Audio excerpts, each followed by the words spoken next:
All right, people, Thor Die-Couch this week on Blu-ray and DVD. We start with a doozy, probably the best science fiction action thriller of the year. Tom Cruise and Emily Blunt in Edge of Tomorrow. And on the surface, this looks like a sci-fi twisted Groundhog Day, but it is so much more than that beneath. Yes, let's take a look at the action in Edge of Tomorrow. Come on! Come on! The ship is going to explode!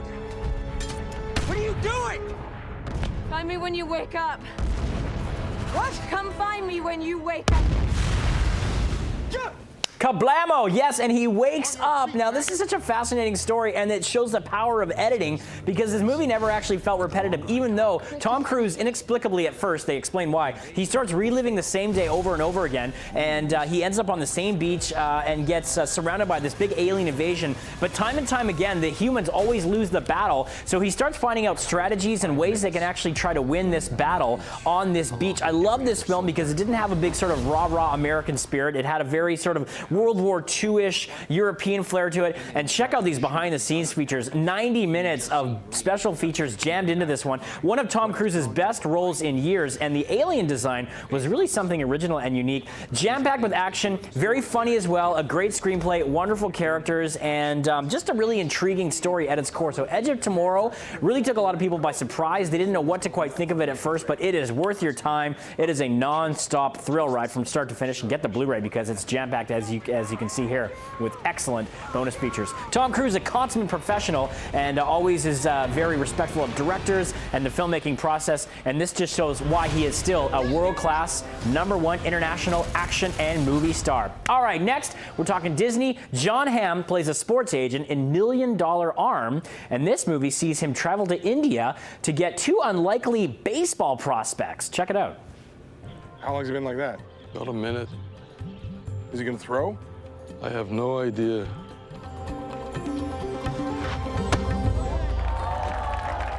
Is that right? 82 with that motion? Is that even possible? I'm lefty with juice. You don't see that every day. Lefty with juice is good, sir? Lefty with juice is great, admit.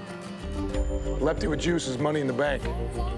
Yeah, lefty with juice. Kind of gets the Disney treatment in certain parts, but you know what? I had a soft spot for this movie because it's very sweet. It's full of lovable characters, and it's based on a true story. Basically, this guy was sort of searching for the next big thing. He started watching cricket and started thinking, hey, if these guys can throw balls like this in cricket so well, maybe they can actually be major league pitchers. So they went over to India and devised this sort of reality show to find a couple of players that could potentially try out for the major leagues in North America, and it follows his trials and tribulations of trying to get this off the ground, trying to keep his business together, and deal with his personal life as well. Lake Bell comes in into a place as a tenant where he lives, and there's a little bit of a romantic subplot there. Alan Arkin also providing some comic relief. Really enjoyed this film, though. Jon Hamm carries it, and despite some sort of a Disney schmaltz in some parts, it's a very sweet and lovable movie, and also very funny and sometimes poignant. It will tug at the heartstrings just a little bit.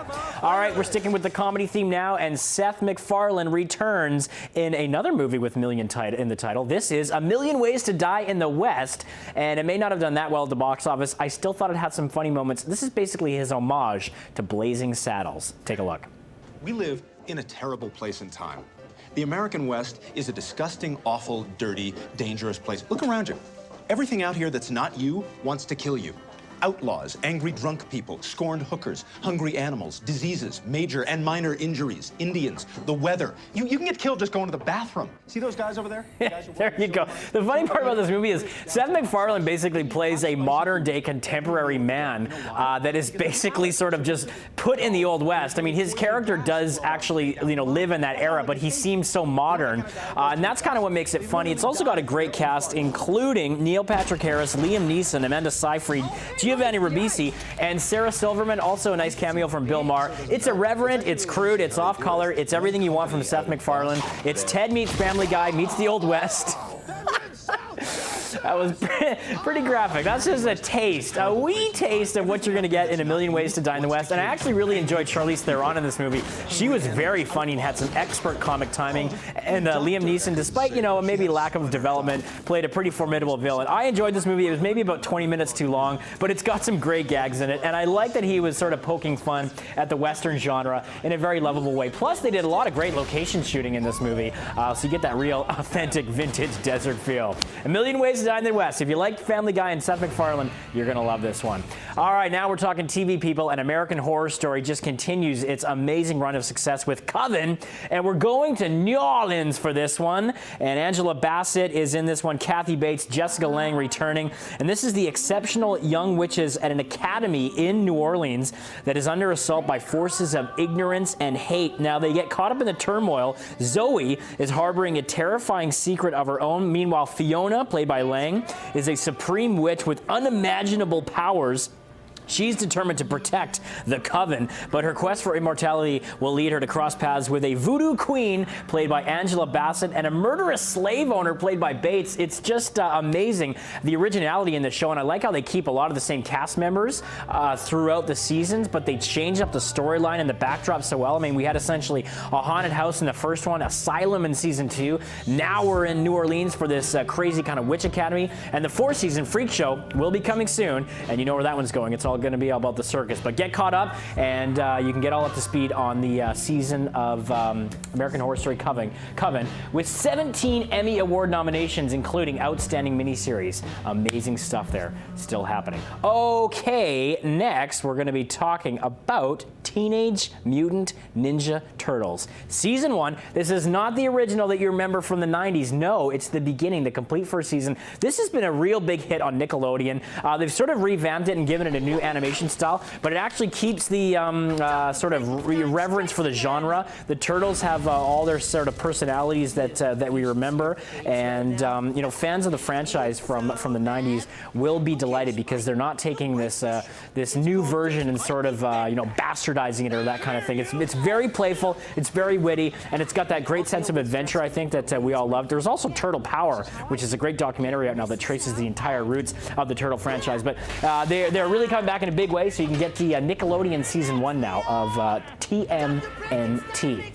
And finally, we leave you with the classic, out of the Disney Vault, the Diamond Edition on Blu-ray, one of the best titles they've ever put out, Sleeping Beauty. Yes, and I watched this the other day. It is absolutely stunning in high def. Look at it here. I mean, it doesn't do it justice right now. You need to sort of go and watch it on your beautiful big screen TV, but it's the wondrous tale of a princess cursed by an evil fairy, protected by 3 loving fairies, and ultimately saved by true love's kiss.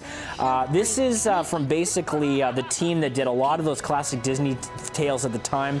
It was the Academy Award nominated score in 1959, and it's adapted from the classic Sleeping Beauty tale, the 16th animated feature in the canon, the 2-disc Diamond Edition Blu-ray, complete with tons of bonus features. And as I say, the picture and the sound are impeccable in this one. I love every time Disney puts out one of their classic titles on Blu-ray, because you just add it to the collection, people. All the great songs, and I love the dragon battle at the end. There you go, Sleeping Beauty. Get it now for all those collectors out there.